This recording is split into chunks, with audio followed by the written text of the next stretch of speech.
nesse apoio, né, nesse auxílio que ele está tentando se transformar nessa renda básica aí, né, de uma coisa bem populista que sustenta o Bolsonaro e o permite brigar com o Guedes como está fazendo, né?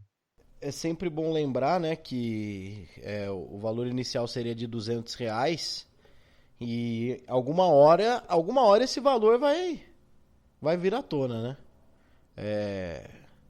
E eu acho que mesmo assim o Bolsonaro vai conseguir tirar um bom proveito disso. E para vocês verem como o Bolsonaro é uma grande sucessão de cagadas, né? Assim, de cagadas, eu digo assim, de dar sorte com coisa que pro governo, à primeira vista, né?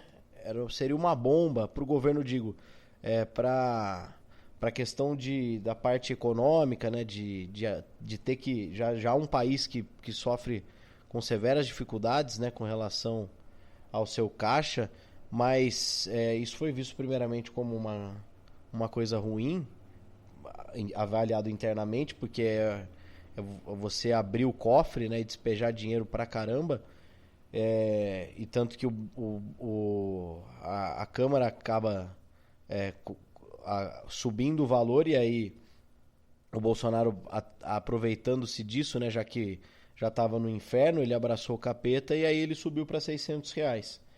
Então, aquilo que poderia, na visão dele, né, no fim das contas, o que acho que fez ele perder um pouco da sua credibilidade foi o que ele mais incorporou, que foi esse Bolsonaro do vai pra rua, Bolsonaro do cloroquina e tal.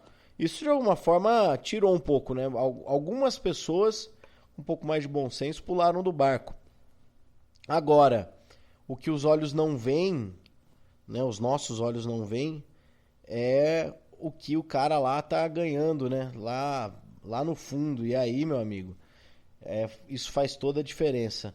Agora, se de fato o Bolsonaro conseguir trazer isso para os próximos, como algo do governo dele para o pós-pandemia, aí é goleada na urna. Até eu vou votar no Bolsonaro.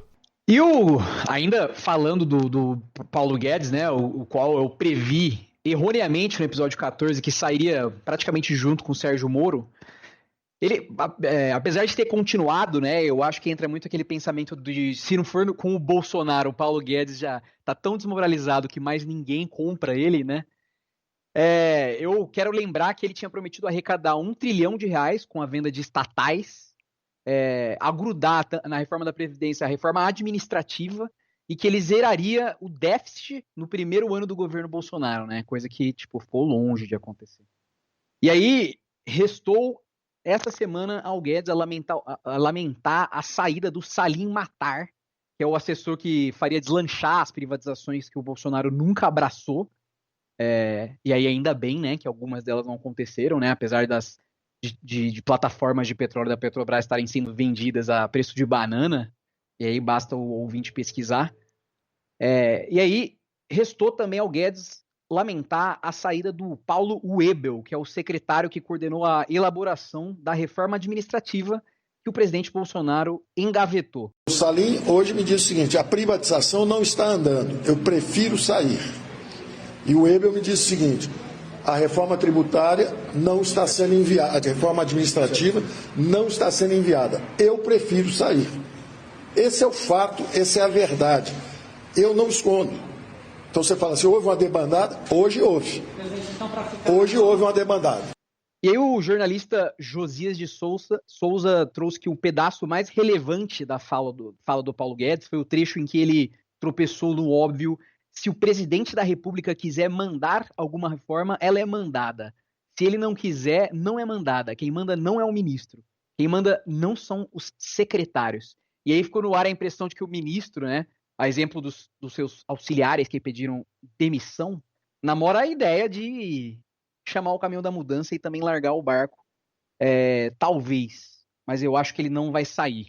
Então vai ficar essa briga, assim, porque o Paulo Guedes quer essa visão Chicago Boy dos anos 80 anti-keynesiana, né, de cortar gastos, e o Bolsonaro já está tentando o máximo de apoio que ele consegue, inclusive do Centrão, né? E aí, fazendo uma conexão dos fatos aqui, o governo Bolsonaro convidou o ex-presidente Michel Temer para chefiar uma missão de ajuda ao Líbano, né? O Michel Temer, lembrando a todos, é do PMDB, hoje é chamado de MDB, né? E isso foi visto por auxiliares do presidente como uma nova investida do bolsonarismo para trazer o PMDB de volta para a base do governo, né? E, de quebra, embaralhar ainda mais a disputa pela presidência da Câmara dos Deputados, que vai acontecer no início de 2021. E desde o final de março, o Bolsonaro tem feito acenos ao PMDB, ao receber em reuniões no Planalto líderes do partido, como o presidente nacional do PMDB, que é o Baleia Rossi, e o ex-deputado e membro do Conselho de Administração da Itaipu Binacional, Carlos Marum. E aí esse último é considerado o tropa de choque do Michel Temer, né? E aí, segundo o jornalista Wilson Lima, da Gazeta do Povo, desde abril, conforme alguns interlocutores do Planalto, o Temer virou conselheiro informal do Jair Bolsonaro, depois do Palácio do Planalto começar a articular uma nova base de sustentação de apoio ao governo na Câmara dos Deputados, com a ajuda de algum dos partidos do Centrão. Ao fazer o convite para o Temer, o Bolsonaro faz um novo aceno, né, ao PMDB, e busca minimizar os impactos daquela saída recente do PMDB e do DEM, do Centrão, que a gente tinha explicado aqui em algum episódio recente, cujo líder é o Arthur Lira, né? E se, por um lado, o partido, o PMDB, diz publicamente que não vai fazer parte da base governista e não vai aceitar cargos ou indicações, fica meio contraditória a aproximação do Bolsonaro com o Temer, né? Mostrando que o PMDB pode ter mais influência no processo de tomada de decisões do Palácio do Planalto a partir de agora.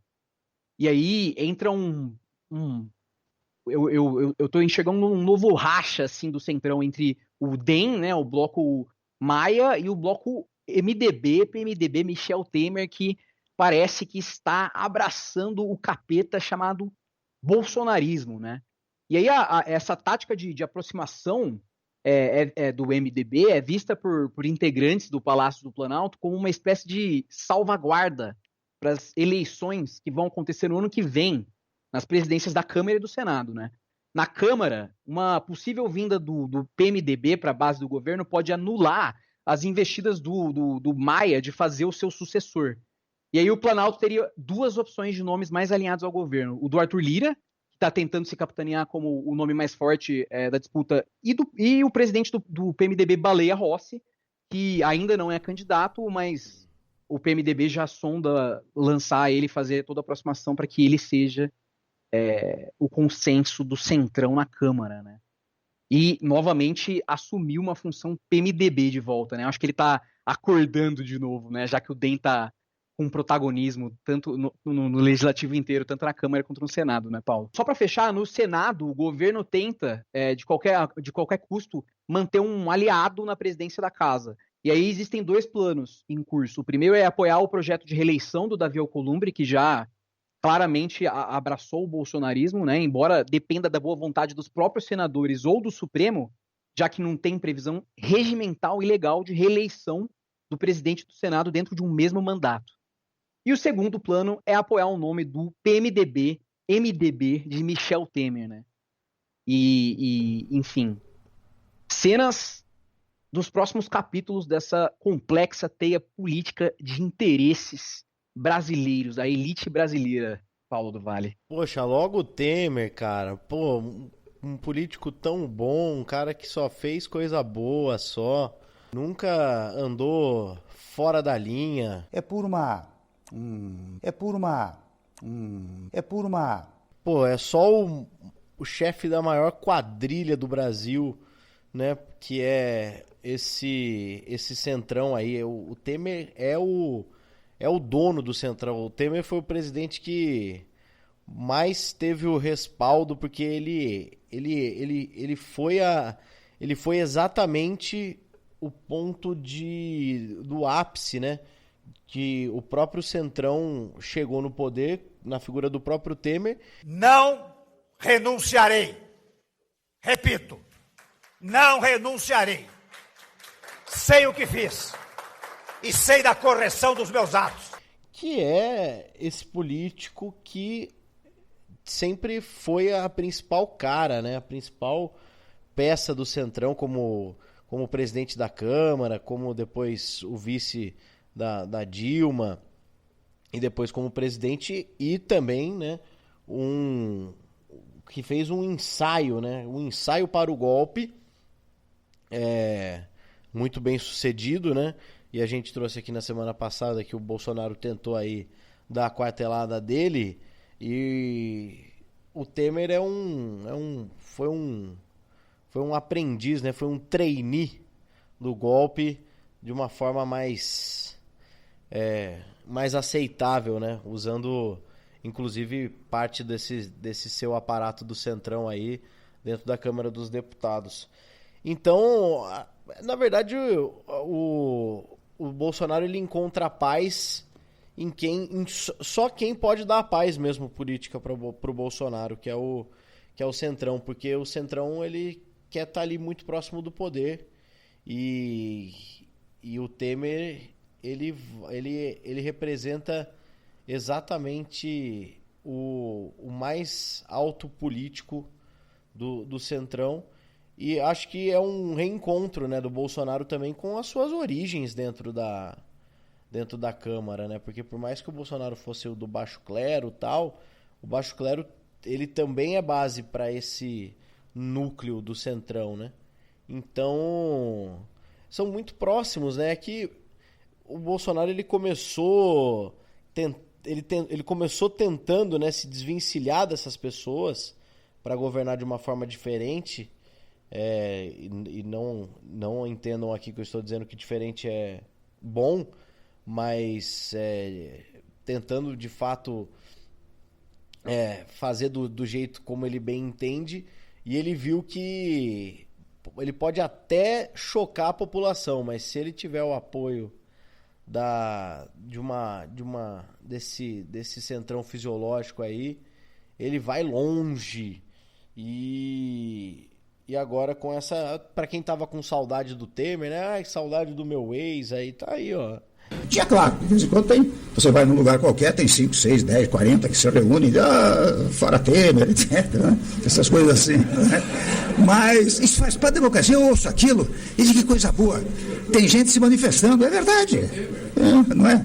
Mas se bem que agora tem um Fica Temer aí que tá correndo pela.